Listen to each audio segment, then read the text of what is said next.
Verde. Verde, ¿dónde?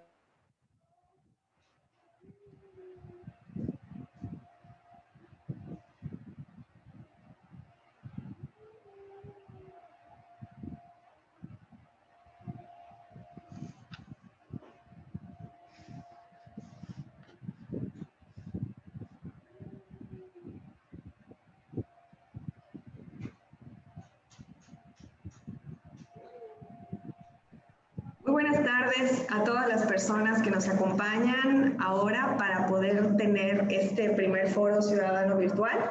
Mi nombre es Joana Briceño, soy la directora del Centro Estatal de Prevención del Delito y Participación Ciudadana. Les agradezco el tiempo que se toman para acompañarnos y también nos sentimos muy orgullosos de tener este primer foro para que podamos compartir con ustedes información importante en el marco del programa especial Sin Violencia en Contingencia del Gobierno del Estado. Vamos a comenzar en unos segundos. Les pedimos, por favor, permanecer conectados. En un momento comenzamos.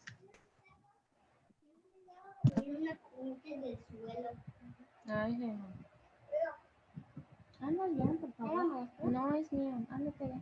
¿Eres directora?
Muy bien, para dar inicio voy a presentar a los panelistas que esta tarde nos acompañan. Tenemos con nosotros al maestro Hugo Pérez Polanco. Hugo Andrés Pérez Polanco es licenciado en Derecho, también es maestro en Administración Pública por la Universidad Anáhuac del Mayab. Ha laborado para la Fiscalía General del Estado y desde el 2019 funge como secretario ejecutivo del Consejo de Protección Integral de los Derechos de Niñas, Niños y Adolescentes del Estado de Yucatán, quien nos estará acompañando con una presentación, una ponencia, desde donde nos va a hablar cómo se protegen y acompañan los derechos de las niñas y los niños en el Estado. Asimismo, nos acompaña la maestra Alejandra Cruz del Rosal, jefa del Departamento de Atención a la Infancia y la Familia. Ella es licenciada en Psicología, es maestra en Tanatología, cuenta con diferentes certificaciones, entre ellas para consejos terapéuticos en adicciones y en psicoterapia gestal, y actualmente se desempeña como jefa de la Dirección de Atención a la Infancia y la Familia del DIF estatal. Nos va a brindar la información para poder llevar pautas para fomentar el bienestar en nuestras familias. También nos acompaña la maestra Rebeca Terán Marín, psicóloga, licenciada y maestra, ambas por la Universidad Autónoma de Yucatán. Cuenta con una doble maestría en neuropsicología clínica y diversos diplomados, certificaciones y especialidades en sexualidad humana, tanatología, psicoterapia infantil en el juego, neuropsicología clínica, entre otros. Ella nos va a hablar de qué es la crianza positiva, cuáles son los mitos y las realidades que tenemos en este tema. Y con mucho gusto también nos acompaña la maestra Reina Faride Peña Castillo.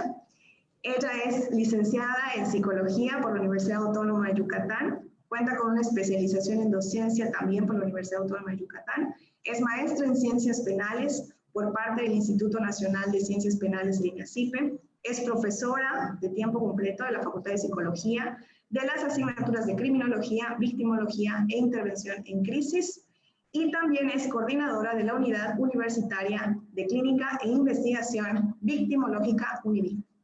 Nos encontramos muy contentos de que pues nuestros panelistas se encuentren esta tarde con nosotros y que podamos llevar a la ciudadanía a acercar información importante para la prevención de la violencia infantil y también para fomentar los buenos tratos dentro del espacio familiar. Muchas gracias por su presencia. Vamos a comenzar escuchando al maestro Hugo Andrés Pérez Polanco con la temática que va a abordar. Hola, muy buenas tardes. Gracias, Joana. Gracias por la invitación. Y antes que nada, muy buenas tardes a todas y a todos los que nos están viendo a través de Facebook, a través de Zoom. Y por supuesto, agradecer la presencia también de mis compañeras panelistas, de la maestra Faride, la maestra Rebeca, la maestra Alejandra. Es un honor estar aquí con todas ustedes. Pues bien, a mí, ¿de qué me toca hablarles? De un tema que es fundamental y que es pieza angular de todo lo que vamos a tratar esta tarde. Y es cómo mirar, proteger y acompañar, siendo la petición de las niñas, los niños y los adolescentes de todo Yucatán. Y me atrevería a decir que de todo México y de todo el mundo. Primero, quiero explicarles qué hago. Yo soy secretario ejecutivo del Consejo de Protección Integral de los Derechos de Niñas, Niños y Adolescentes. Algo que antes del año 2014 era imposible pensar. Y les explico. Antes, en el 2014, en el 2013, no existía una ley general de los derechos de niñas, niños y adolescentes. Esto vino a sustituir a la entonces Ley de Protección a la Infancia, que veía a las niñas y a los niños como objetos de protección.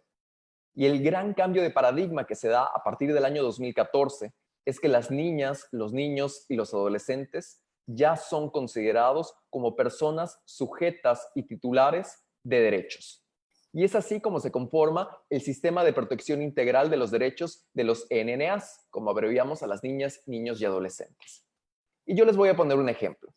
Imagínense que a punto está de llegar a Yucatán un huracán o en la Ciudad de México un temblor. ¿Qué es lo que sucede?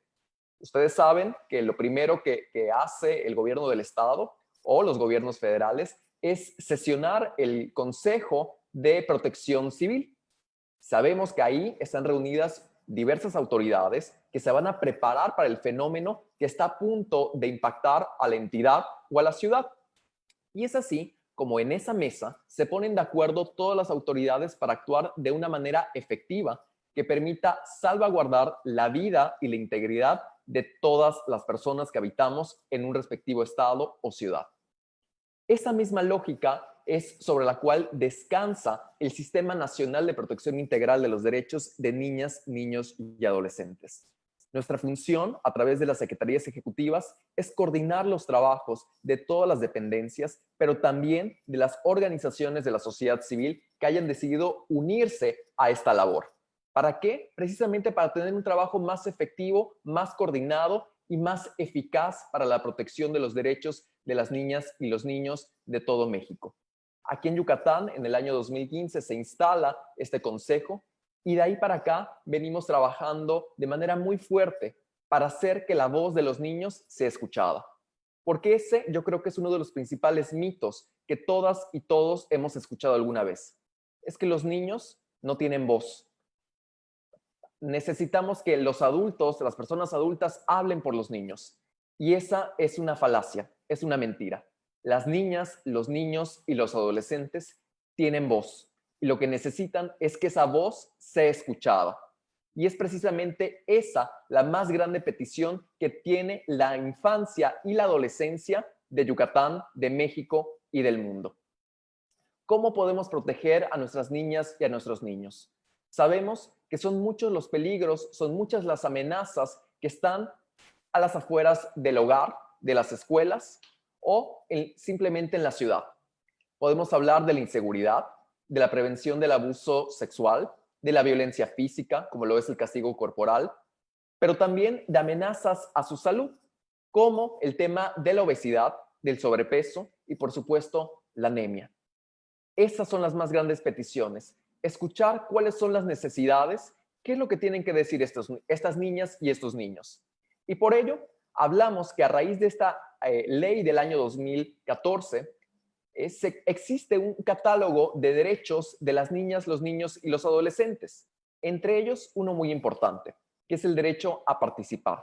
¿Y qué significa el derecho a participar? El derecho a participar significa jugar, significa ir al parque, significa ir a la escuela. Sí, definitivamente. Para las niñas y para los niños, el derecho a participar significa eso y muchas otras cosas más. Sin embargo, aquí lo más importante es poner en el centro su voz, cada una de sus necesidades, pues es la única manera que nosotros tenemos para diseñar todas aquellas políticas públicas, programas de gobierno y acciones que la misma sociedad pone en marcha para su bienestar. Yo siempre he resumido el derecho a participar como el derecho a ser visibles, el derecho que tienen estas niñas y estos niños a ser escuchados. ¿Por qué es necesario escuchar a las niñas y a los niños? Imagínense, ahora les pongo otro ejemplo, que una ciudad esté diseñada 100% para los niños, en altura, en leyes, en todo. ¿Cómo nos sentiríamos las personas adultas? Las personas adultas nos sentiríamos pues excluidos, ¿no? Sentiríamos que no pertenecemos a ese lugar. Pues bueno, si nosotros no le hacemos sentir a las niñas y a los niños que pertenecen a la ciudad, que pertenecen a la escuela, al país, a su estado, a sus autoridades, ellos de esa misma manera se sienten excluidos. La importancia de que las niñas y los niños participen está en mejorar sus situaciones, está en mejorar sus relaciones con los otros y sobre todo mejorar los lugares donde ellas y ellos se encuentran. El mundo no es de las personas adultas. El mundo es de todas y todos, de niñas, niños, adolescentes, adultos, adultos mayores, es de todos. Entonces, ahí tenemos un segundo paradigma. ¿Cómo los niños tienen cómo los niños ejercen este derecho a participar?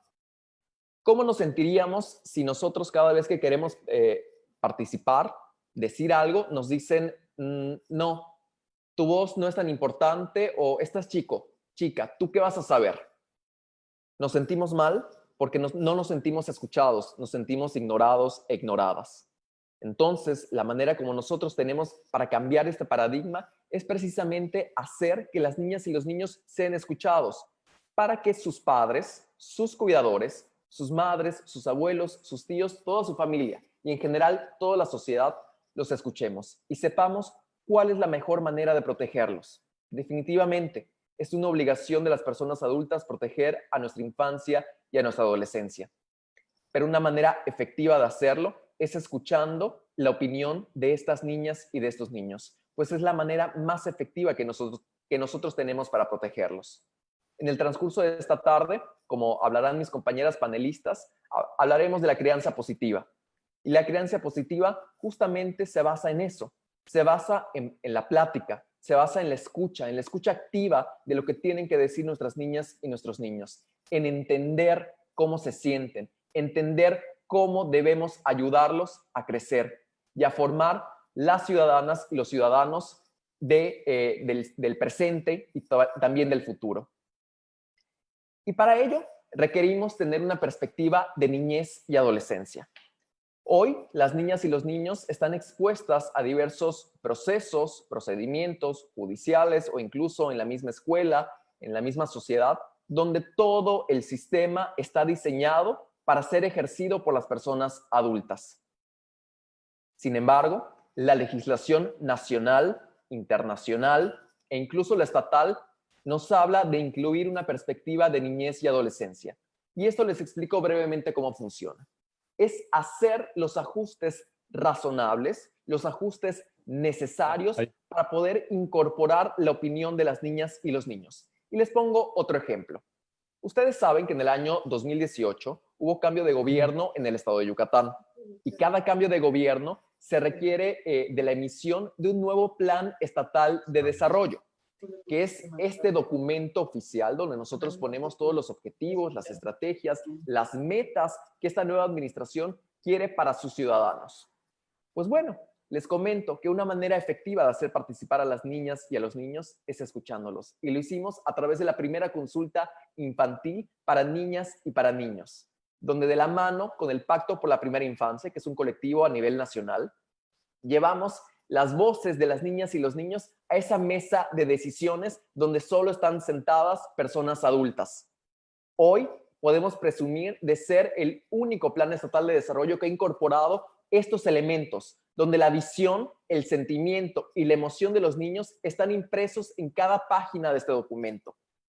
Esto definitivamente lo hicimos a un nivel público, pero a un nivel privado significa que en las casas, que en los domicilios, que en la intimidad de los hogares, las niñas puedan ser escuchados por sus padres. Y esa es la verdadera misión de la crianza positiva, que nosotros podamos escuchar a nuestras hijas, a nuestros hijos y sepamos cuál es la mejor manera de protegerlos. No desde la visión adultocéntrica, es decir, que lo que los adultos pensamos es mejor para ellos, sino de esta correlación entre niñas, niños, adolescentes y personas adultas. No incorporar esta perspectiva de niñez y adolescencia significa y representa una violación a los derechos de las niñas, los niños y los adolescentes. Significa darles un trato absolutamente desigual. Y para no extenderme más de tiempo, me gustaría finalizar con una frase que estoy adaptando. La frase original es de Hillary Clinton y ella decía que los derechos de las mujeres son derechos humanos y los derechos humanos son derechos de las mujeres. Pues bueno, yo creo que es altamente relevante, importante y sobre todo suficiente decir que los derechos de niñas, niños y adolescentes son derechos humanos, pero que sobre todo los derechos humanos son derechos de niñas, niños y adolescentes. Muchas gracias. Muchas gracias, querido Hugo, por explicarnos esta temática tan importante de transitar hacia nuevos paradigmas que nos dejen de normalizar la visión adultocéntrica, que esta visión adultocéntrica consiste en que pensamos que la medida de todas las cosas en el mundo que vivimos son las personas adultas. Y dejamos de lado todo lo que ocurre con nuestras niñas, nuestros niños y los adolescentes. Entonces es muy importante que como sociedad y particularmente nosotros en nuestra tarea de servidores públicos, entender la importancia que esto tiene y también transicionar hacia estos nuevos paradigmas que nos permitirán tener sociedades más equitativas y justas. Muchas gracias por tu intervención. Y le quiero recordar a las personas que nos siguen tanto en la transmisión de Zoom como en la transmisión de Facebook, que nos pueden ir dejando sus preguntas. Al final haremos un espacio para que nuestros panelistas nos contesten. Vamos a comenzar ahora la presentación de la maestra Alejandra Cruz, quien nos va a hablar de las pautas para promover el bienestar en la familia. Adelante, maestra. Hola, muy buenas tardes. Muchas gracias por la invitación. CEPREDEI, muchas gracias, directora Joana, Hugo, a la maestra Faray. Gracias también a la maestra Rebe que nos está acompañando, porque estas temáticas que hoy se están abordando, en definitiva, son para favorecer la educación, que ahí entra la educación de todos y para todos. Y esto no es exclusivo para niños, niñas y adolescentes. Esto, y justamente parte de la temática que yo voy a abordar, es para identificar la manera en la que todos y todas como sociedad estamos involucrados y todo lo que podemos generar a beneficio y en pro de nuestros niños, niñas y adolescentes. Y cuál es la particularidad como ciudadanos, como mujeres, como hombres, como personas en general para poder trabajar en pro de nuestros niños, niñas y adolescentes. Escuchaba algo de lo que comentaba el maestro Hugo y la verdad es que me emociona identificar la manera en la que hoy día nuestros niños, niñas y adolescentes están empezando, o sea, les estamos, y pareciera, ¿no? Hasta eso, que les estamos dando la oportunidad cuando ellos, por ser niños que tienen derechos como tal, y es necesario que comiencen a ejercer estos derechos. Es por ello que dentro de la Dirección de Atención a la Infancia y la Familia, pues trabajamos justamente con este conjunto de focalizar cuáles son los derechos de niñas y niños y adolescentes para enaltecer lo que a ellos les corresponde y cómo es que nosotros como adultos podemos acompañarlos en este proceso de comenzar a enarbolar esta situación que ha sido difícil de abordar a lo largo de la historia, porque algo importante es identificar que no es algo que se está logrando de unos años para acá, es una lucha que se ha ido trabajando año con año desde hace algunas décadas. Y entonces quiero comentarles que, bueno, dentro de DIF estatal trabajamos un programa muy importante y muy significativo que es el buen trato en las familias.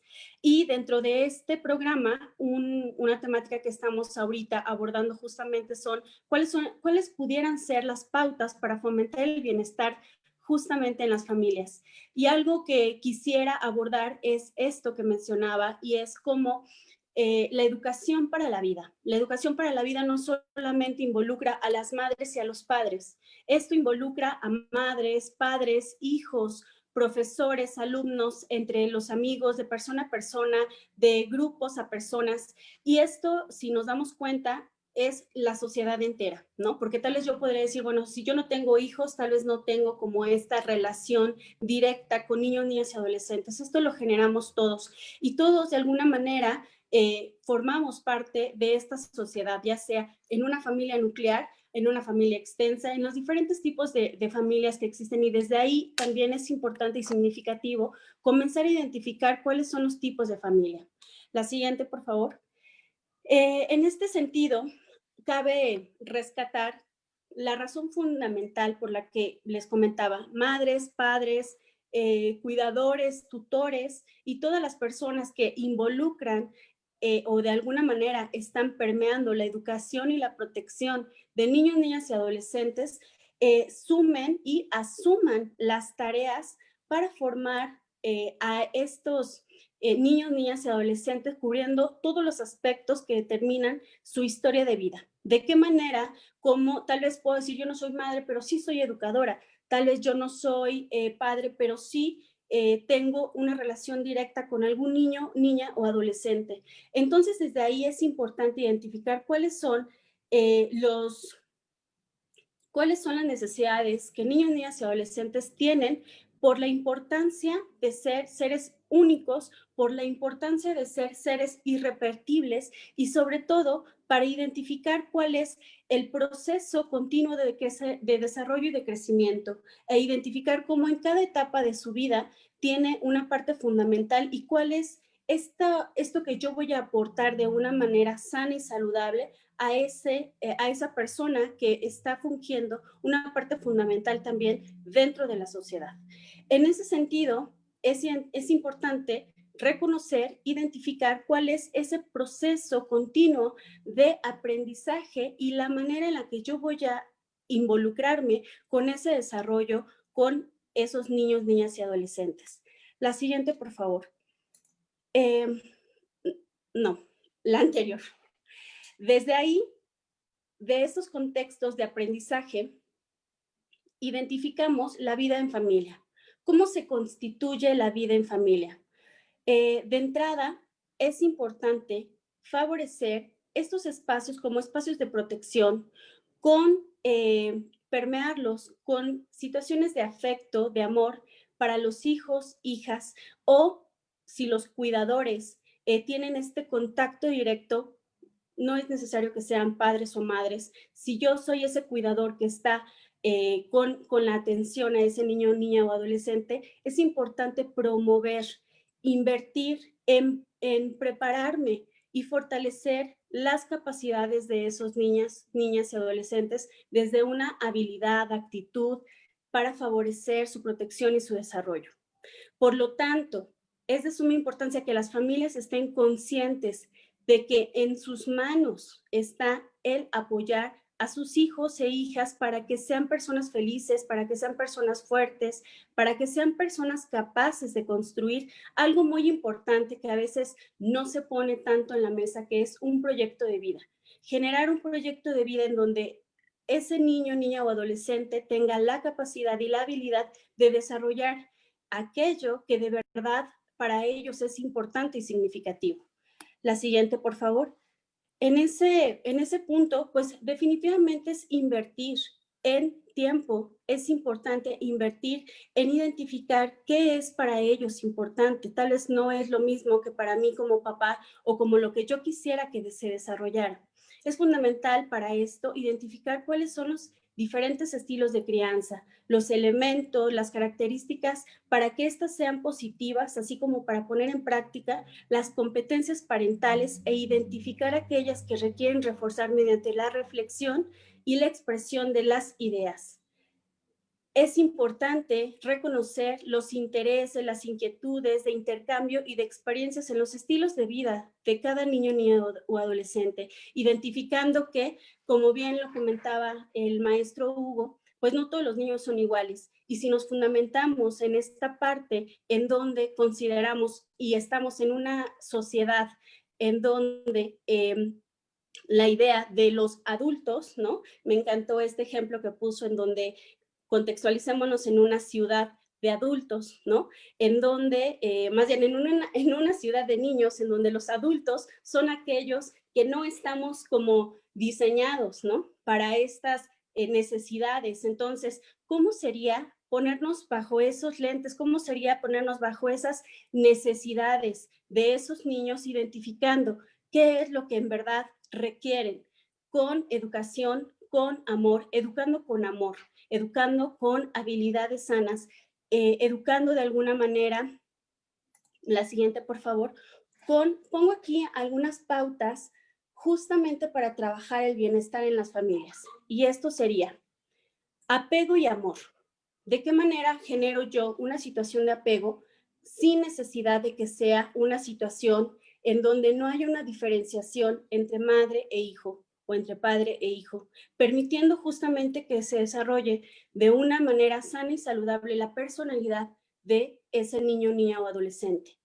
¿De qué manera genero yo una identidad y un reconocimiento de ese niño, niña o adolescente en todas las áreas biopsicosociales, en donde yo permito que ese niño, niño o adolescente se comunique de una manera asertiva?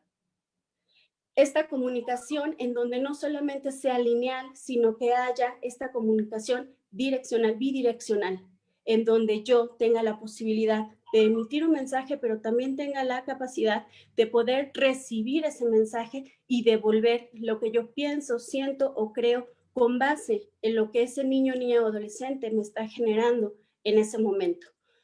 Una de las pautas que me gustaría también reforzar es la convivencia pacífica. En ocasiones, la situación en donde los niños pueden generar situaciones de peleas constantes, berrinches, y bueno, justamente uno de los objetivos de generar estos espacios fue el hecho de estamos todos en casa, ¿no? Es difícil la convivencia, es difícil el mantenernos en una situación pacífica, ¿no? Y esto puede ser en relación de pares, esto puede ser en relación de madre e hijo, padre e hijos, de amigos, de hermanos. ¿Cómo es que puedo empezar a generar mediante todas? Y por eso está en círculo, porque una me lleva a la otra. ¿Cómo la comunicación asertiva me va a llevar a una convivencia pacífica y de ahí las relaciones interpersonales en donde yo permita esta libre relación hacia la otra, hacia el otro?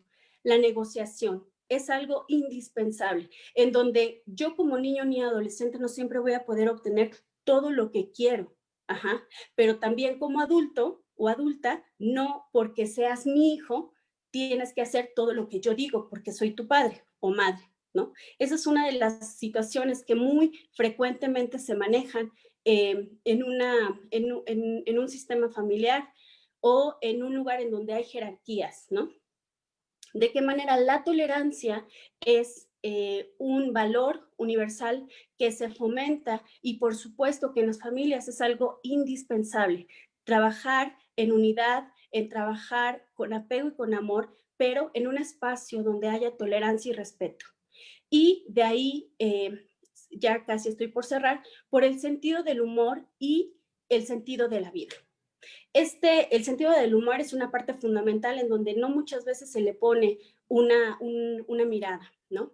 Y entonces, en algún momento en la historia se crea que los niños eran como adultos chiquitos, ¿no? Y entonces desde ahí pues no tenían esta posibilidad de una recreación, diversión, el juego y demás. El juego también es parte de los derechos en donde los niños, niñas y adolescentes desde ahí tienen la capacidad de desarrollar muchísimas situaciones cognitivas, por ejemplo. Entonces, estas pautas que yo les estoy manejando son como fundamentos, son también valores universales que se les invita a las familias a trabajar con tolerancia, con sentido del humor y sentido de la vida, con apego y con amor, con identidad y reconocimiento, con una comunicación efectiva y afectiva, sumaría ahí, con una convivencia pacífica, con relaciones interpersonales, con una negociación y, reitero, indispensable la tolerancia. Y para ir concluyendo, podría mencionar, si se educa en el amor y en el respeto por ellos y por el otro, en la dignidad y en la aceptación, seguramente serán adultos responsables estos niños que hoy estamos formando. Serán libres, serán autónomos, con una mayor capacidad de disfrute de la existencia. Me parece que si como sociedad tuviéramos la posibilidad de ir hacia ese trabajo, identificando que los niños de hoy serán aquellos adultos del mañana, pues pudiéramos ver qué tipo de sociedad queremos construir. De mi parte sería todo. Muchísimas gracias.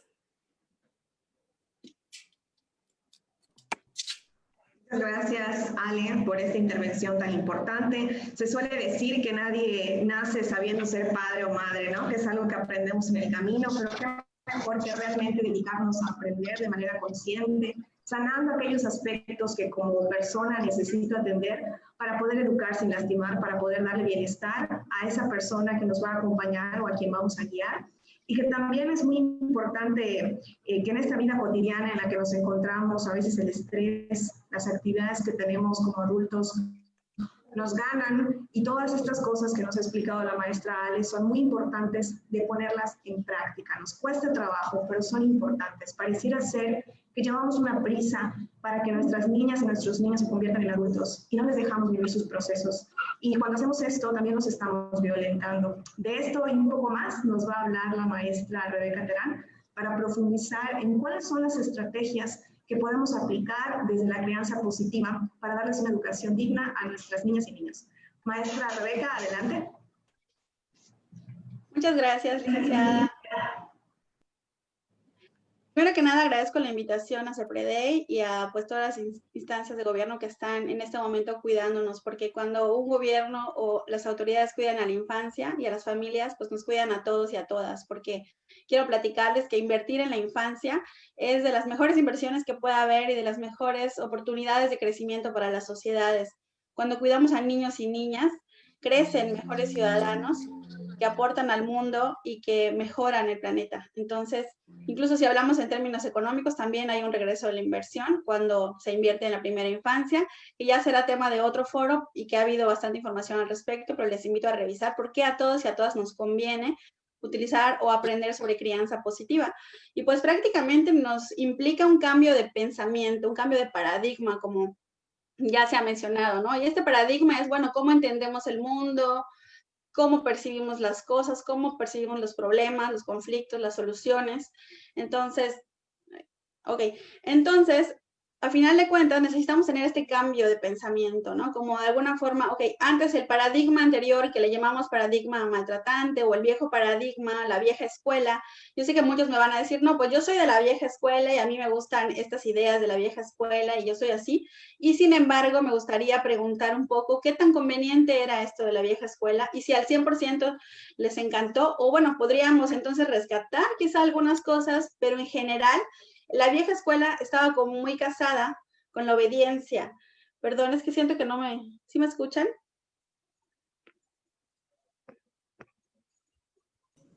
¿Se escucha? Te escuchamos fuerte y claro, Rebe.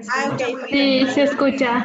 Voy a todo por aquí, Adelante, no, tenemos unas fallas técnicas y se desconecta a veces la presentación, pero tú continúa. Adelante, por favor. Gracias, qué linda. Bien, entonces, esos cambios de paradigma nos implican, ¿qué tanto me importa realmente criar niños obedientes, ¿no? Que cuando yo les diga, cuando mamá manda o porque vives bajo mi techo, entonces tienes que hacer lo que yo te diga. ¿Realmente nos interesa crear niños que siempre estén obedeciendo o nos interesa interesa crear niños que sí sean responsables, que sean cooperativos, pero que al mismo tiempo puedan desarrollar su autonomía, ¿no? Y también tomar sus propias decisiones, aprender a utilizar su pensamiento crítico. Y esas habilidades no se desarrollan cuando un papá o una mamá nos da demasiadas instrucciones, no se desarrollan cuando no nos dejan elegir, no se desarrollan cuando no escuchan nuestra voz.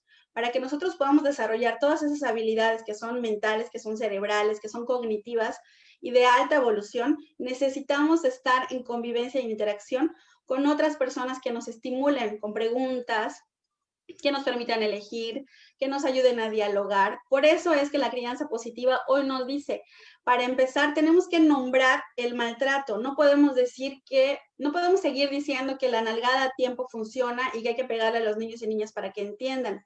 Hoy sabemos que el cerebro humano es perfectamente capaz de aprender sin gritos, sin golpes y sin castigos, porque yo sé que esto es de repente así como que, a ver, me estás diciendo que no tengo que castigar a mi hijo para que entienda, pero yo veo que cuando lo castigo realmente cambia su forma de ser o cambia su conducta. Aquí definitivamente tenemos que pensar, ok, pues a nadie le gusta que le peguen, ¿verdad? A nadie le gusta que le griten, a nadie le gusta que le vean feo, a nadie le gusta que lo ignoren. Y sin embargo, eso hacemos con nuestros niños y niñas. Yo les aseguro que si les habla un amigo o una amiga llorando por teléfono o les va a visitar a su casa llorando, no le van a cerrar la puerta en la cara o no le van a colgar el teléfono. Y a veces, aplicando esto a los niños y niñas, eso es lo que hacemos, ¿no? Lloran en el súper o lloran en un lugar y les decimos, ay, ya me voy, te voy a dejar ahí tirado o te va a llevar el policía, o bueno, diferentes, de repente, estrategias que son del paradigma anterior, del paradigma viejo o maltratante, donde los adultos nos creíamos como que la máxima autoridad y además utilizábamos el miedo para controlar.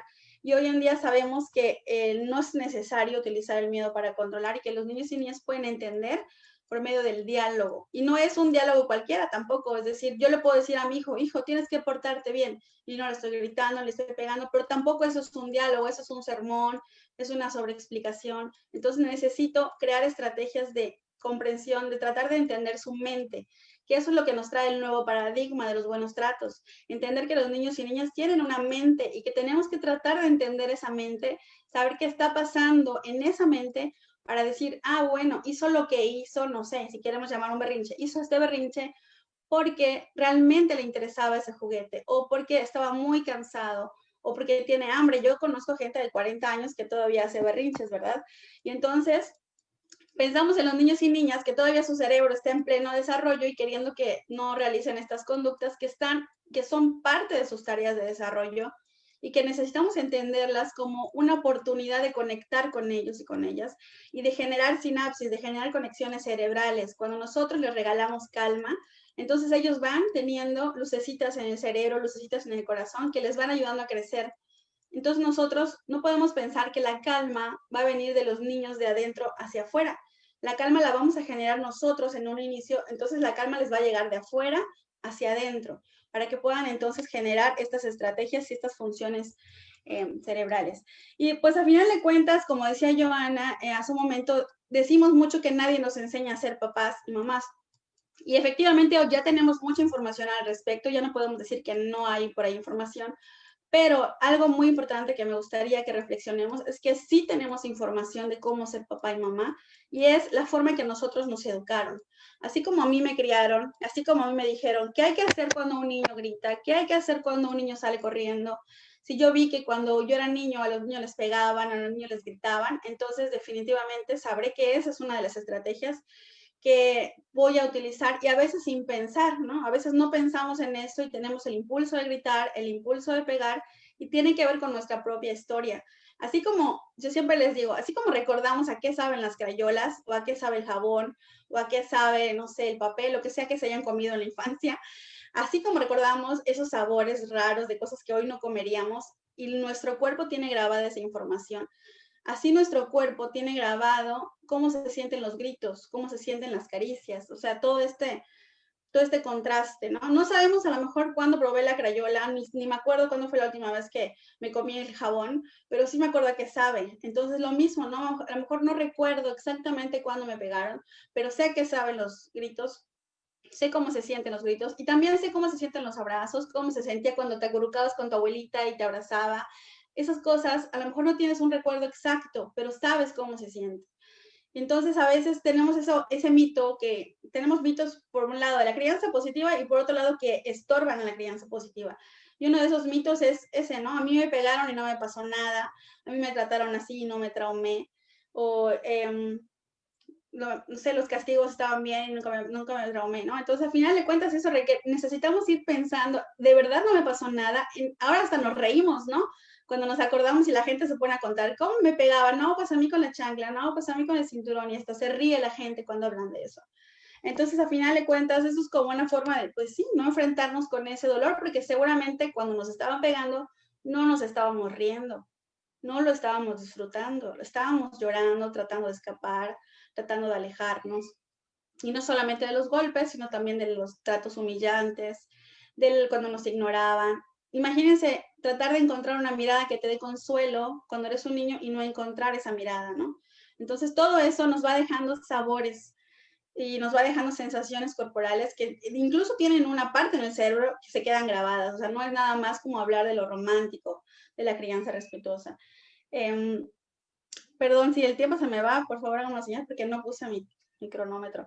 Y pues quisiera como también pensar que no, como un mito de la crianza respetuosa, la crianza positiva, es que a veces se piensa que hay fórmulas para esto, ¿no?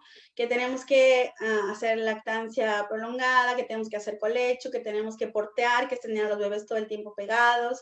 Se habla mucho del apego, pero pocas veces se entiende exactamente qué es. Entonces, a final de cuentas, no hay fórmulas, pero sí hay herramientas. Y todo esto, todas estas herramientas del colecho, la lactancia, son definitivamente aspectos que mejoran el desarrollo de niños y niñas, pero que cuando no pueden darse, también hay otras cosas que pueden cuidarse.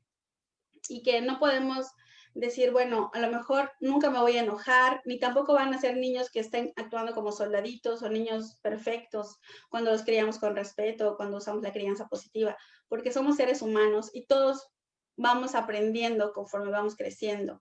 Entonces se trata precisamente de encontrar esas oportunidades de ayudarles a desarrollar habilidades. La crianza positiva ha demostrado, y no es algo nada más como, por eso les digo, no es solo lo romántico, porque está muy padre y además cuida las emociones, pero no solo eso.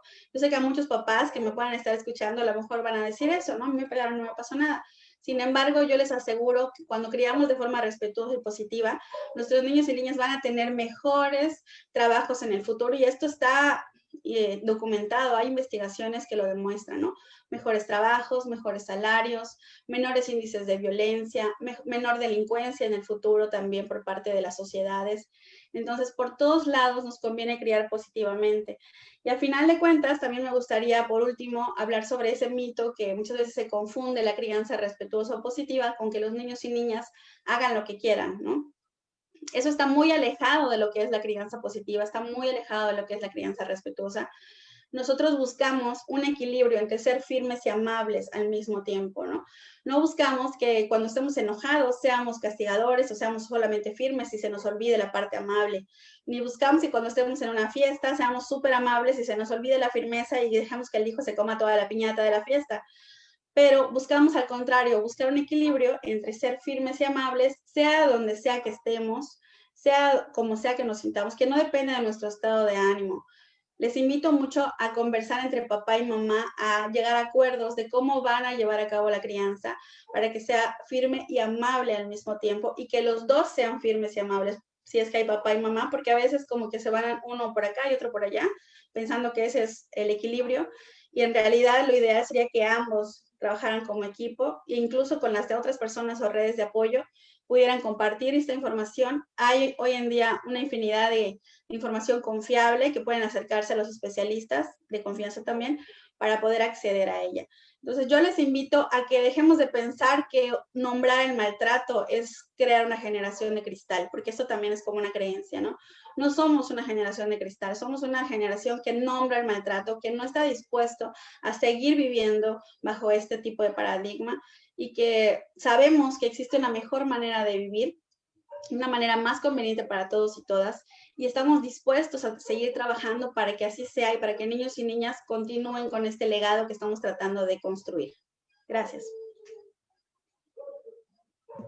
Muchas gracias, Rebe, por tu intervención tan enriquecedora. Vamos ya a comenzar con nuestra última intervención y únicamente quiero retomar algo muy importante que mencionaste y que creo que no debemos de asociar ese miedo con el que crecimos y que vamos normalizando a través del tiempo, no lo debemos de asociar a la valentía, porque es lo que mucha gente ha hecho. Piensa que por haber sentido miedo se convirtió en una persona valiente, que superó esos dolores. Se han conectado de nuevo con ese pequeño niño que llevan en ustedes o esa pequeña niña que sufrió por todas esas situaciones. Quizá no es valentía realmente lo que forjó esa situación, al contrario, son corazas que después nos dificultan un poquito socializar con nuestra familia, socializar con nuestras niñas, con nuestros niños. El miedo no crea relaciones sanas, el miedo no crea relaciones basadas en la confianza. Y justamente vamos a profundizar en estas temáticas con el apoyo de la maestra Faride Peña. Adelante, maestra. Pues muy buenas tardes a todas y todos. Un gusto compartir este panel con líderes jóvenes y entusiastas, ¿no? Y sobre todo, pues con toda la experiencia que implica llevar adelante proyectos de niñez, ¿no? Joana, querida, pues muchísimas gracias por la calurosa invitación. Y bueno, yo les voy a compartir un poco de un tema que a veces me parece, pues de esos temas no solamente sensibles, haciéndole honor al lema, ¿no? Que están llevando a cabo de sin violencia en contingencia. O sea, sin violencia en contingencia es también, esperamos que sin esto también tuviéramos un contexto sin violencia, pero los seres humanos pues tenemos esta dificultad, ¿no? Para poder al final y al cabo conducirnos como con relaciones completamente sanas, y cuando impacta en niñas, niños y adolescentes que además están menos dotados, ¿no? Por cuestiones de desarrollo, de una serie de elementos que los pone en vulnerabilidad, es ahí donde tenemos como un foco rojo. Entonces, la misión de compartirles en estos minutos es que nosotros podamos ponernos unos lentes que nos permitan detectar en un tema que es como doliente y sensible. Por eso quise comenzar con algo, si me permiten la siguiente diapositiva, de algo que hemos estado trabajando con la Secretaría de Educación del Gobierno del Estado, que justamente es toda como una herramienta que esperamos justamente se ha estado preparando y que nos ha estado justamente ayudando en este contexto de contingencia a dotar de alguna serie de recursos que permitan hacer que los niños puedan tener como algún elemento de ayuda en caso de violencia. Si me permiten la siguiente diapositiva, por favor. Entre tanto, se traslada a la siguiente. Es una serie de materiales que son GIFT, que bueno, te los pasamos, Fari, una disculpa. Claro, sin problema. Yo les voy a como ir compartiendo. Son una serie de audiocuentos que nos habla de un personaje de justamente un programa de prevención que se llama De boca en boca, mi cuerpo nadie lo toca, y como ustedes pueden ver, parte del eslogan del proyecto es poder hacer que los niños se apropien de acuerdo a capacidades, justamente el hecho de que son ellos dueños de su propio cuerpo, que puedan afirmarse frente a otros en el peligro, y que esto nos lleva a trabajar como en una serie de conceptos que de manera muy amigable podemos decir que son personas de confianza, secretos buenos y malos, ¿no? Y también la llave y el candado, ¿no? Voy a compartirles un poquito además de las experiencias que hemos tenido con niñas y niños sobre este tema. Y dado que estamos en contingencia, estos recursos, que son además medios transferibles en cualquier vía y medio digital, nos permiten hacer que los niños puedan tener y apropiarse de elementos y recursos importantes, ¿no? Cuidando que justamente parte importante de lo que para nosotros debe de ser algo que siempre implique sorpresa, porque aunque siempre tenemos altos índices en nuestra región de violencia dirigida a niños y niños, no dejarnos de sorprender en tanto que nosotros en nuestra región obviamente tenemos una serie de usos y costumbres, y como se ha referido, podemos a veces como naturalizar, ¿no?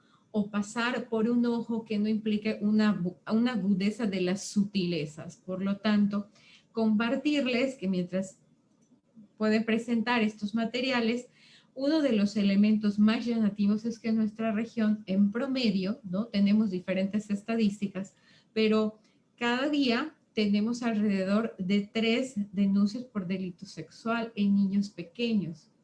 Eso nos habla del riesgo potencial que todo el tiempo, sin hablar de la famosa llamada cifra negra y sobre todo de que dependiendo de la edad existen recursos para que el niño pueda revelar esto. También del compromiso que implica que en una contingencia estemos en casa y que además la parte de la comunicación en el contexto escolar, que el contexto escolar ha sido y es uno de los espacios en donde los niños pueden revelar cuando algo ocurre en casa y cuando esto que ocurre es realmente serio. Por lo tanto, por la audiencia que tenemos, estamos hablando desde trabajo de los profesionales que nos toca para detectar, pero también de los contextos escolares, pero también de casa, ¿no? O sea, el significado que implica que en casa en ocasiones puede estar, aun cuando sea una persona de confianza del adulto, no necesariamente es el del niño. En ese sentido, les comparto que en estas estadísticas, ahí están los materiales, sí, ahí están. Si los pueden expandir, se van a dar cuenta en uno de los GIFs que está justamente Itzel, ¿no? En posición de relajación, de inhalar y mantener. Esto es un material dirigido a preescolares y que ayuda muchísimo a que los niños, que también, hay que decirlo, tienen acceso algunos a medios digitales que nos permite precisamente como promover y fortalecer algunos recursos. Y justamente antes de ubicarnos en ese lente que agudice la detección cotidiana de este tipo de violencias, hay que decir que al final, pues muchas veces el miedo nos pone a salvo, ¿no? Para los niños esto es un mensaje. Si algo no te late, si una vocecita interna tú tienes y no te gusta, o sea, aplica lo de ve y cuéntaselo a quien más confianza le tengas, ¿bien? El niño está dotado, sí, desde preescolar a edades escolares, pero especialmente estoy pensando en los preescolares porque esa parte es su sentido de sobrevivencia y muchas veces nosotros tendemos en nuestras prácticas adultas a reprimirlo. Les voy a poner un ejemplo. Cuando nosotros podíamos ir al supermercado en familia y nosotros coincidíamos que a lo mejor con alguien cuyo parentesco era en tercera línea, pero es el amigo al que le llamamos primo y que entonces es tío del niño, ¿no? O bien hay una relación real consanguínea, pero no hay convivencia. Y entonces se le forza a los niños de cierta edad a decirle, saluda a tu tío, saluda a tu tía, dales un beso. El niño, muchos niños, se pueden esconder y decir, pues no me gusta, no me llama, porque no lo conozco. Esa es una respuesta de sobrevivencia, es una respuesta nata que los niños. Y entonces, como bien decían las colegas anteriormente, nosotros debemos de cuidar que esos recursos naturales, es como cuando algo nace dotado de algo muy bueno, no ir en deterioro de ello porque ese es un instinto de supervivencia y un principio de conservación que déjenme decirle que para el tema de violencia es altamente efectivo. Bien. Siguiente, y les voy a como compartir que justamente decía que como los indicadores que tenemos en nuestra región, para mí siempre es muy triste y muy lamentable que estemos siempre con el foco rojo, ¿no? Yucatán es uno de los estados, la península en general, de los focos rojos. Así que mamás, papás, cuidadores que estén viendo esto, como mucho ojo con las señales sutiles. Les comparto que hay un país que UNICEF y Naciones Unidas ha estudiado en temas de violencias y niñez, en donde dice, ¿cuál es el peor país para nacer niña? ¿Ok? Podría yo hacer una quiniela aquí, a ver quién ganara, pero para ese país, ustedes pueden pensar literalmente cuál será, es un país que es India. India todavía tiene prácticas en donde los matrimonios son arreglados, hay un sistema de castas, evidentemente hay un sistema de pobreza. Todos los que ven las noticias aquí pueden ver que después de nosotros en contagios va India, pero sus contagios son sobremanera saturados y entonces obviamente su sistema social pues tiene unas características Y resulta que estudiando el tema de violencia en niñas, niños y adolescentes, ¿qué creen? Está equiparado México a India. Es un dato que nosotros podemos decir que, bueno, con tantos sistemas de protección, ¿no? Y todos los esfuerzos enormes que se hacen, significa que desde casa todavía tenemos que trabajar mucho y también desde el microcontexto, apostándole a que de esa inmediatez podamos nosotros rescatar o detectar a tiempo. Hay muchos temas en cuanto a violencia, pero específicamente sabemos que está el maltrato físico, el abandono y el maltrato emocional. Yo pongo en rojo el abuso sexual porque especialmente es una batalla que hemos llevado hace muchos años y todavía no ganamos. Vamos adelante en algunos temas muy importantes, pero en cuanto a abuso sexual, decir que es una lucha, es una guerra que ha sido de primera línea para las instituciones, para las asociaciones, para muchas familias donde esto ya se ha vivido y que todavía no conseguimos decir que avanzamos en términos de disminuir una incidencia importante. En ese sentido, la siguiente, por favor, el núcleo familiar me parece como importante y si notaron, pues en temas de maltrato sabemos que son aquellas que son dirigidas al niño, ¿no? A veces pueden ser más intencionales o menos intencionales, pero tiene que ver con hechos. Y en cuanto a el abuso, que hay diferentes también como formas de legalmente entenderlo y también psicosocial, pero ese abuso es el tema de que el niño sienta transgredido su cuerpo. Y mucho ojo porque una de las prácticas que permiten que el niño oculte por mucho tiempo esto es que la práctica disciplinaria en casa recurrente es el castigo físico, ¿ok? El castigo físico le enseña al niño que cualquiera tiene el derecho a transgredir su cuerpo. Por lo tanto, si un abusador o alguien con intención lasciva de dañarlo, con tocamientos, acercamientos, insinuaciones, eso que su instinto de supervivencia le dice, no me gusta y quisiera huir de esto, le dice precisamente que tiene el derecho de hacerlo. Esto lo han comprobado estudios, ¿no? Empíricos, y es muy importante que sepamos que por eso la práctica del castigo físico como transgresión del cuerpo del niño es doloroso emocionalmente más allá de lo físico y que le está enseñando que cualquiera puede transgredir su cuerpo. Siguiente, por favor. Y ojo en las señales sutiles y en las que no son sutiles, pero que siempre hay que tener mucho pendiente, ¿no? Entre ellas, pues, las caricias. Alguien decía de los colegas anteriormente, muy bonito, decía, la memoria que se tiene de las caricias. Pues hay caricias que pueden ser abuso, que pueden tener connotación. La ley tiene muchos problemas para poder a veces tener evidencias contundentes de ello. Por eso la credibilidad y el oído que le prestemos al niño de qué está ocurriendo es esencial. Y de nuevo defiendo el contexto escolar porque también parte de las lecciones aprendidas es que en el contexto escolar, cuando en casa no es seguro, es el refugio. Bien, siguiente, por favor. Y lo que les llama evidente y no evidente, tanto son importantes las que tienen como contundencias, ¿no? Cuestiones que pueden ser indicadores, por ejemplo, yo les voy a compartir parte de estos indicadores múltiples, pero, por ejemplo, uno que es particular y que se convierte en algo sutil. Los niños a veces que son transgredidos por algún miembro cercano de la familia y que esto ocurre en la noche, los niños se ponen doble ropita o se tapan con sábanas múltiples o agarran objetos para dormir. Esto es para que le dé más trabajo al agresor de llegar a ellos físicamente. Uno podría interpretar esa señal, ¿no? Y decir, a ver, hasta regañarlo, porque hay mucho calor en Yucatán. Entonces, decir, no, ¿por qué y entonces regañarlo? Obviamente, refrenda ahí el temor del niño que el adulto no le va a creer, ¿no? Y entonces, esos tanto evidentes como no evidentes, es muy importante no tener la vista siempre aguda. Yo siempre digo que los casos más difíciles tienen que ver cuando todo es sutil, ¿sí? Cuando existe la voz del niño cuando existe un relato, pero que no se ha establecido como claramente esos indicadores que desde hace tiempo vienen presentando. El siguiente, por favor.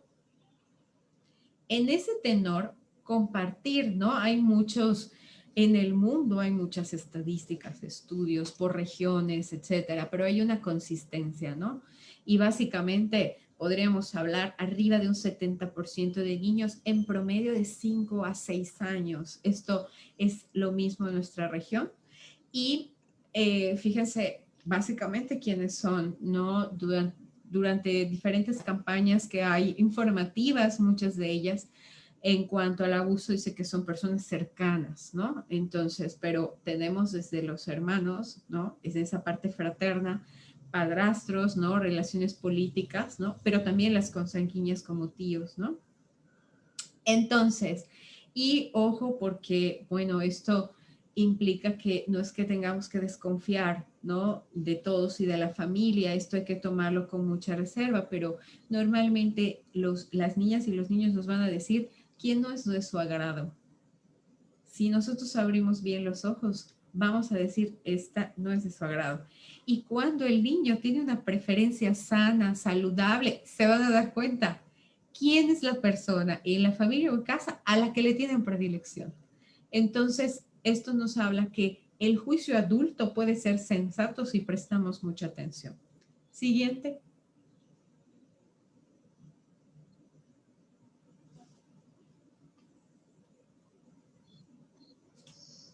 Y bueno, yo nada más quiero ir por los tiempos que tenemos para compartir esto, pero sabiendo que iba a ser un público tanto profesional como padres de familia, como docentes, es que sí estamos trabajando en elementos y programas de prevención, específicamente de cualquier tipo de violencia, ¿no? Y compartirles a esos indicadores, como les vamos a decir, de alarma, y ojo que sí creo que podemos estar en control de ellos y que efectivamente ahí yo estoy como muy agradecida del trabajo que se está haciendo con la Secretaría de Educación, porque además de que estamos trabajando, hemos trabajado ya en grupos directos con los niños, teníamos en febrero comenzamos y es un programa completamente lúdico y psicoeducativo donde les enseñamos secretos buenos y malos, a distinguirlos, cuáles son sus personas de confianza, las partes públicas y privadas del cuerpo, incluso en maya y en regiones y poblaciones que son indígenas, y que hemos tenido a los docentes así al pie del cañón, ayudándonos y apropiándose también de la metodología para que ellos repliquen en sus espacios cotidianos, ¿bien? Entonces, hay elementos de riesgo, sí, pero también estos de protección. Y voy a pedir que pasen a la siguiente y una más para decirles cuáles son los más importantes que a lo largo del trabajo de mucho tiempo hemos identificado como elementos de alarma, ¿no? Hay desde personales, sociales y familiares. Pero me quiero ir a la siguiente diapositiva, por favor, porque son los que vienen de la parte en casa, ¿no? De, sobre todo, muchas cuestiones que tienen que ver con papá y mamá. Y así voy a señalizar algunos, ¿no? Por ejemplo, voy a hablar del primero, padres sobreprotectores, y esta parte de que dice controladores significa, en pocas palabras, cuando uno tiene restrictivos, cuando son, o hay una excesiva, ¿no?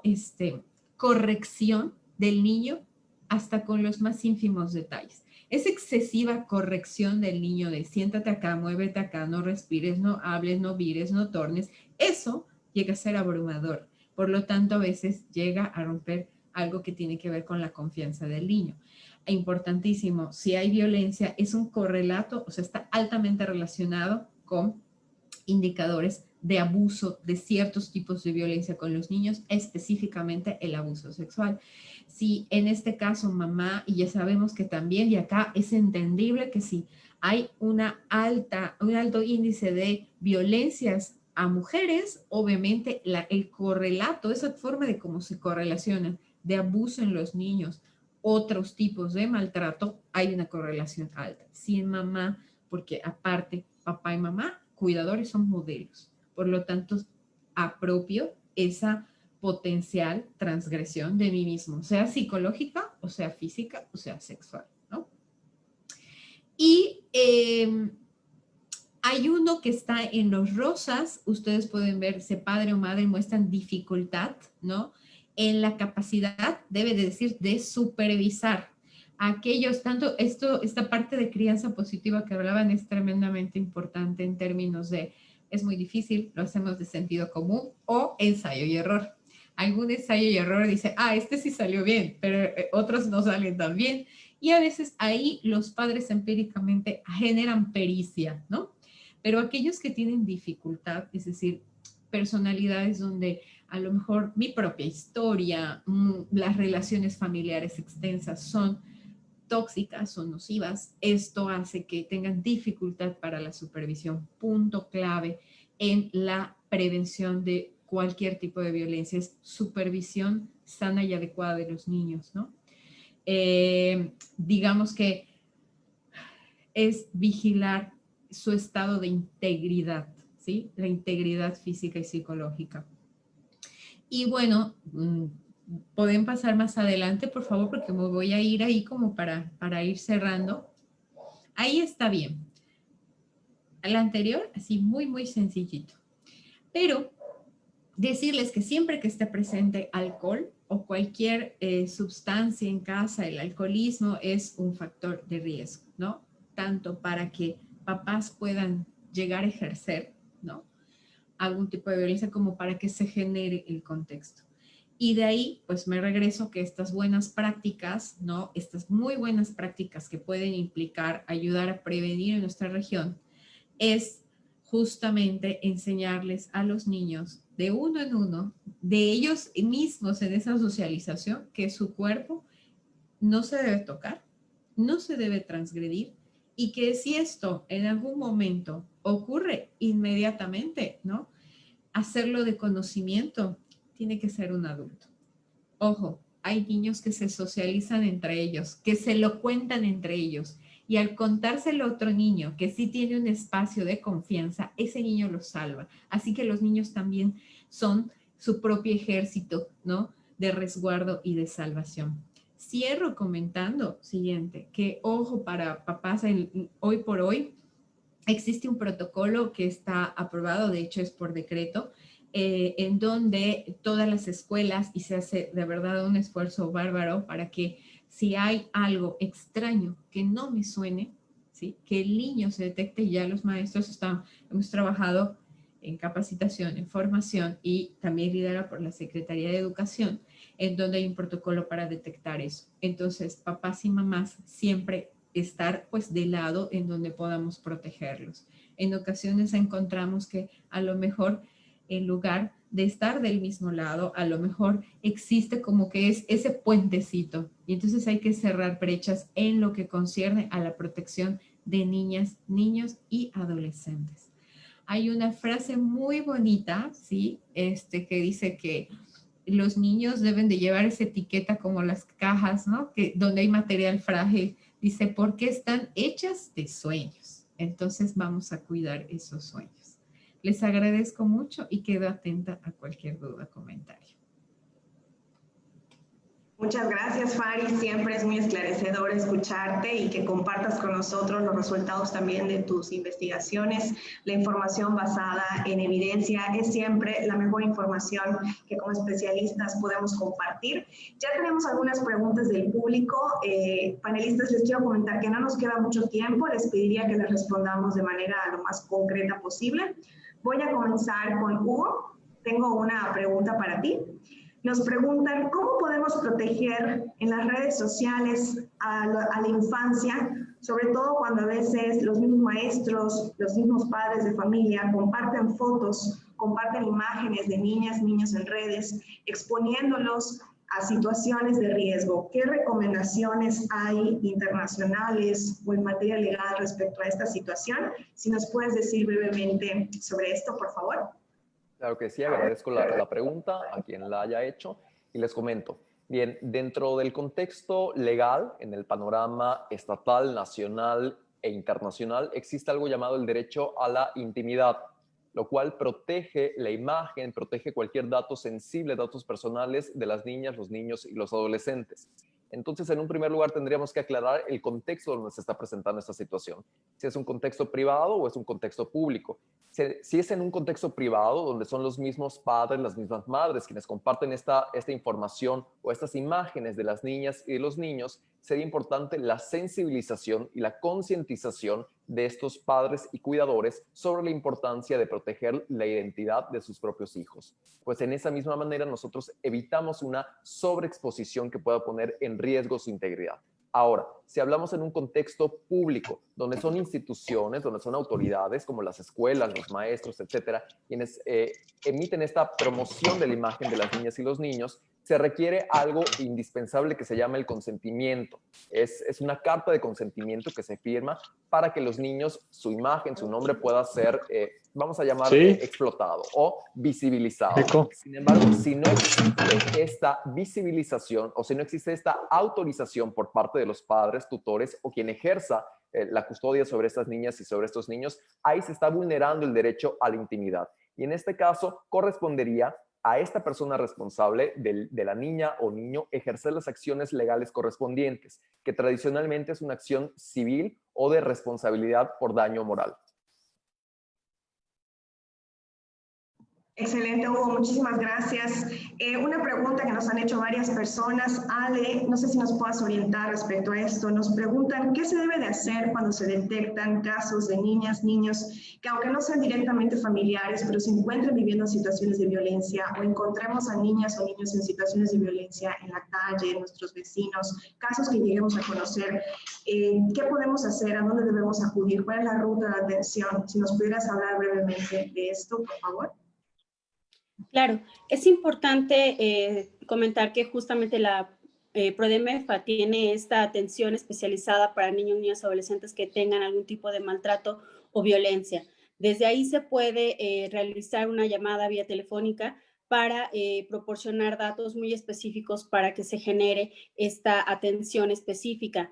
Esto cabe mencionar que no directamente, porque a veces se tienen muchas ideas que inmediatamente va a haber un retiro de los niños, que va a ser algo como negativo incluso para los niños más que positivo, ¿no? Entonces, sí, la denuncia y la atención oportuna es algo que va a poder evitar cualquier tipo de que se siga generando este tipo de violencia.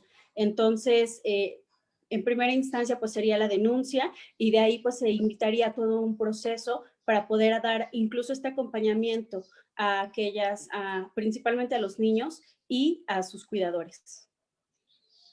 Muchas gracias, Ale. También le quiero recordar a nuestra audiencia que las líneas de atención, el 089 y el 911, son líneas en donde se pueden denunciar situaciones de violencia. Si lo quieren hacer de manera anónima, pueden utilizar el 089.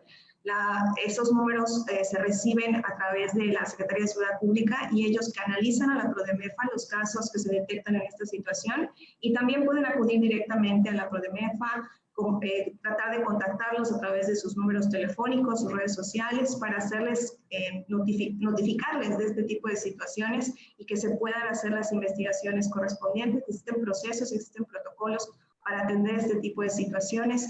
No seamos partícipe de casos que podemos llegar a conocer. Es mejor que los notifiquemos a las autoridades para que podamos pues avanzar en esta materia.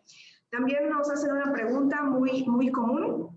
Nos dicen que si la nalgadita, las chanclas, son un tipo de violencia en educación en casa. Yo les voy a responder sí, son un tipo de violencia y es precisamente lo que debemos de evitar. Y voy a aprovechar comentarles porque alguien nos pregunta, bueno, y si dejamos de hacer esto, entonces ¿cómo educamos?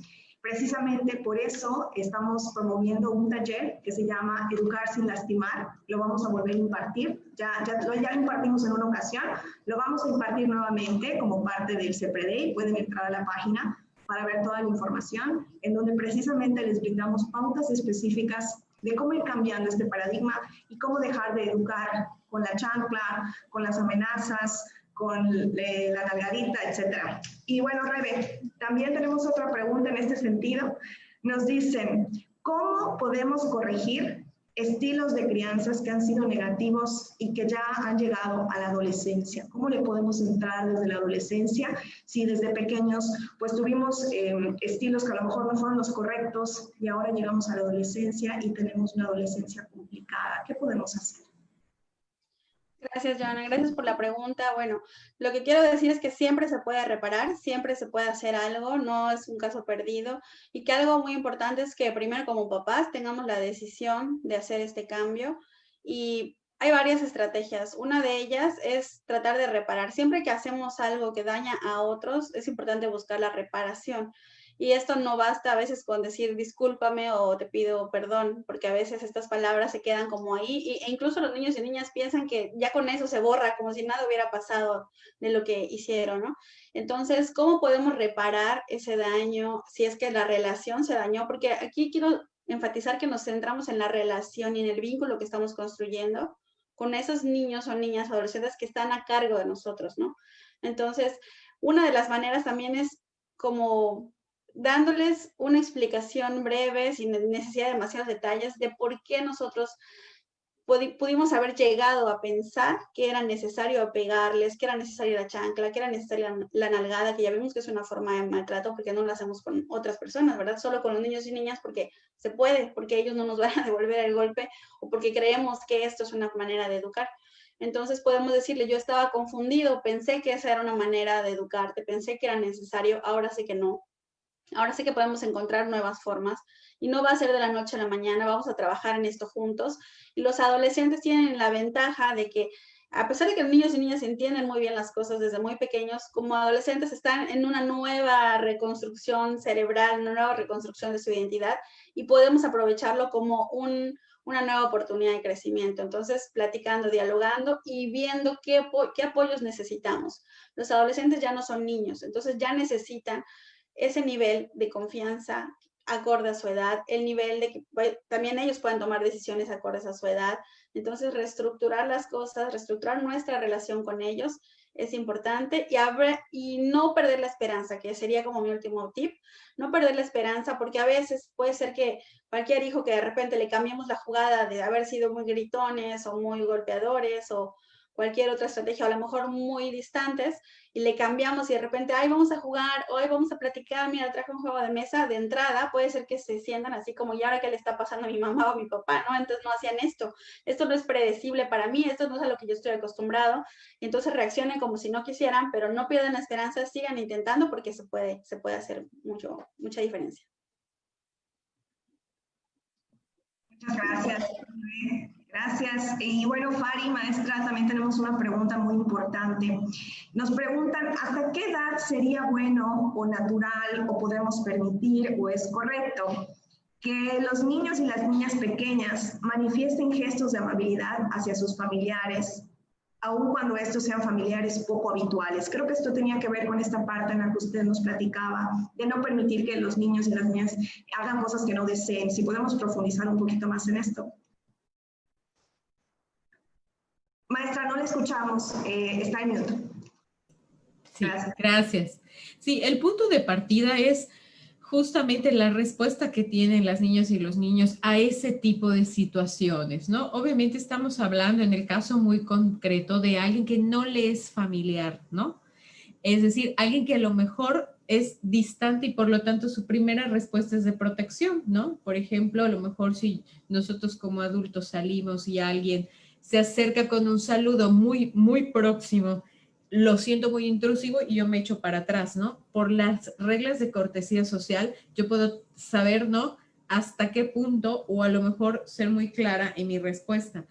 Pero lo que pasa justamente, más que decir que hasta qué edad, es respetar el tiempo y respuesta natural a veces de los niños, siempre y cuando obviamente nuestro papel es darles un marco de referencia de tanto las reglas de cortesía, la educación, lo que es correcto, de lo que no, lo bueno y lo malo.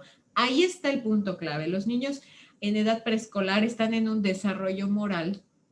Esto es parte importante, tiene que ver con el desarrollo moral, la diferencia entre lo bueno y lo malo, ¿no? Esa diferencia bueno y lo malo, básicamente si yo les hablara de, voy a hablar de 5 años, que es la edad donde hemos visto mayor riesgo más o menos, obviamente, en el rango compartido. Pero es justamente donde todo lo que dice un adulto es, ¿no? Debe ser cierto. Y lo bueno está en función de lo que dice un adulto.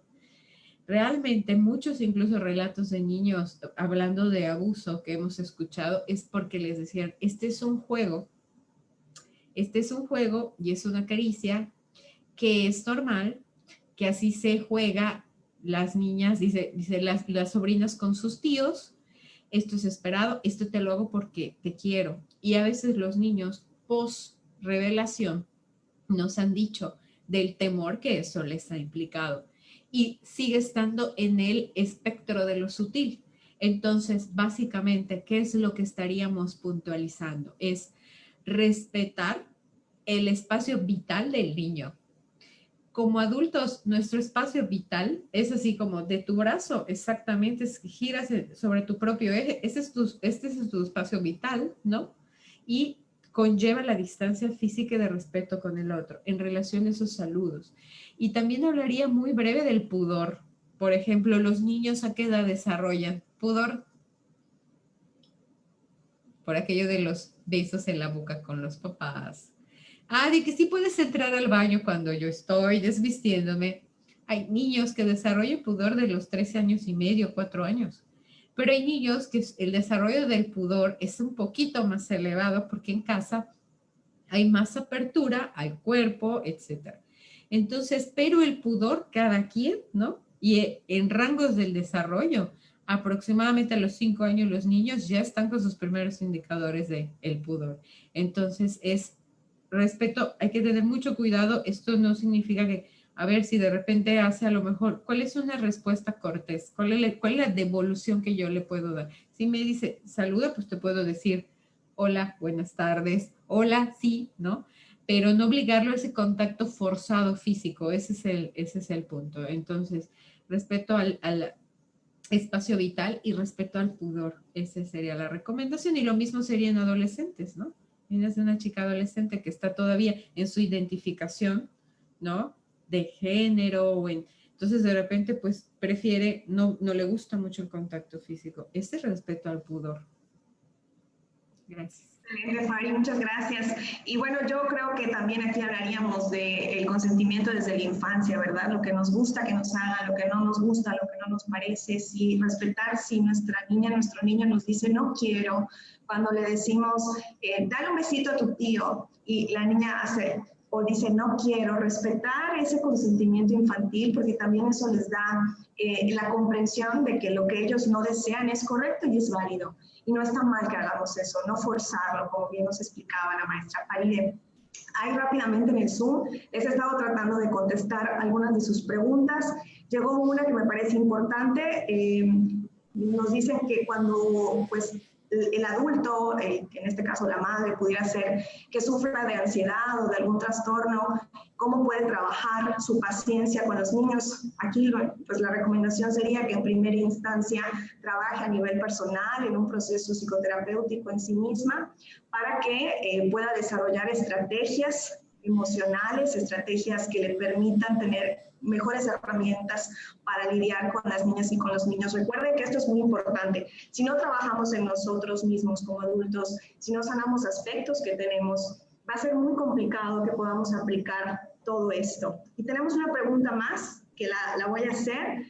Maestra Fari, no sé si nos puede apoyar y también Rebe con esta. Ale, Hugo, todos los que la quieran completar porque es compleja. Nos plantean cómo manejar la violencia cuando esta viene de niñas y niños con discapacidad, cuando son los padres quienes reciben violencia por parte de las niñas y los niños y adolescentes que sufren discapacidad, cómo trabajar esto, cómo entenderlo, porque desde estos mismos trastornos infantiles pudiera no haber esta comprensión de todo lo que se esperaría en el desarrollo. Entonces, bueno, aquí, maestra Fari, no sé si nos quiera dar alguna recomendación al respecto. Claro. Estoy partiendo de que, espero haber entendido bien la respuesta, que los cuidadores pueden ejercer violencia hacia niñas o niños con discapacidad o viceversa. Al revés. Al revés. Al revés. Claro, bueno, Miren, es una pregunta creo que complicada porque parte del cuadro, vamos a decir, o de las características que pueden haber en cierto tipo de, pueden ser trastornos del desarrollo, discapacidad o necesidades educativas especiales, es justamente, lo vamos a decir así, agresión, no violencia. O sea, que es una construcción distinta. Van a decir, estos maestros que están hablando, ¿qué me quieren decir con eso? ¿No es lo mismo? Bueno, es que la agresión viene de una respuesta, ¿no? Que es parte, hagan de cuenta que como un portazo, ¿no? O sea, es automática y es parte de. Y obviamente la violencia contiene un componente que es intención de causar daño.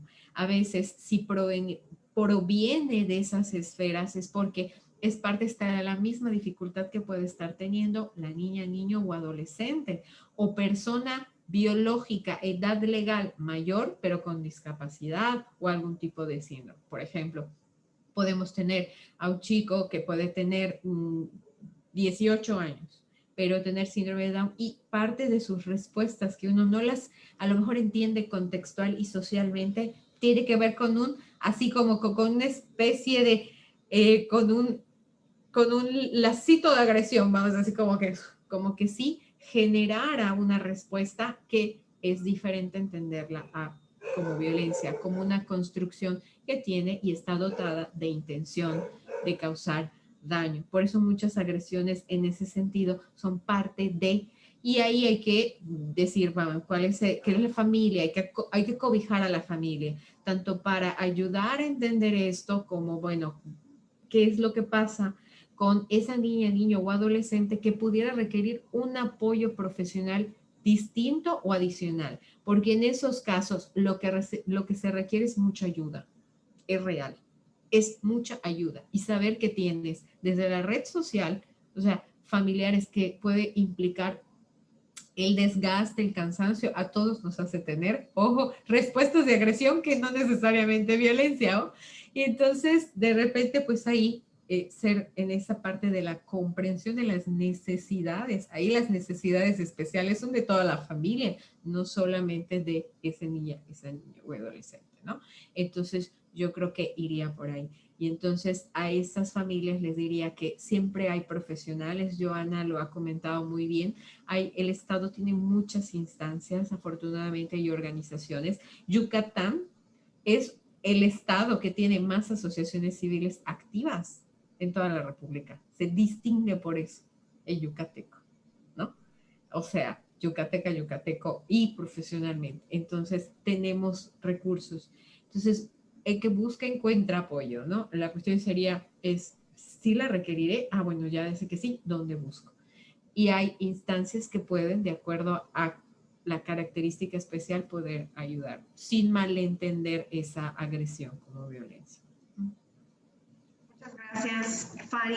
Y bueno, hay varias personas que nos están preguntando cosas similares, cuáles son las estrategias para cambiar estas prácticas de violencia, para mejorar los métodos de enseñanza, para cambiar estas técnicas de tiempo aislado, tiempo en el rincón. Para todo esto, les recomiendo inscribirse al taller Educar sin lastimar que estamos impartiendo en el CEPREDEI, como les comentaba hace un momento. Para inscribirse es muy sencillo, solo mandan su nombre a sinviolencia@yucatan.gov.mx con su nombre completo e inclusive son 2 sesiones, se les entrega una constancia de participación. Les recomiendo muchísimo ese taller, nos está dando muy buenos resultados y ahí abordamos todos esos temas y los profundizamos.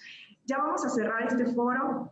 Yo les quiero agradecer a nombre del Gobierno del Estado, a los panelistas que nos acompañaron el día de hoy, a toda la gente que nos brindó su paciencia durante esta hora y media y su interés en estos temas que hemos estado platicando. Tuvimos más de 250 personas conectadas vía Facebook Live y también nos acompañaron personas a través de la transmisión del Zoom. Muchísimas gracias por ayudarnos a difundir esta información.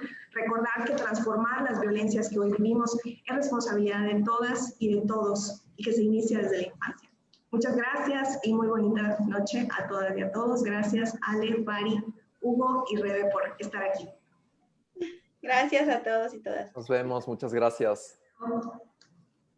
Gracias, buena noche. Bonita noche a todos. Hasta luego, muchas gracias.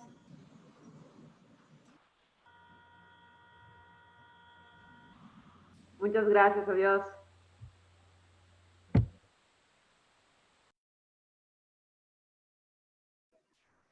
Hasta luego, muchas gracias.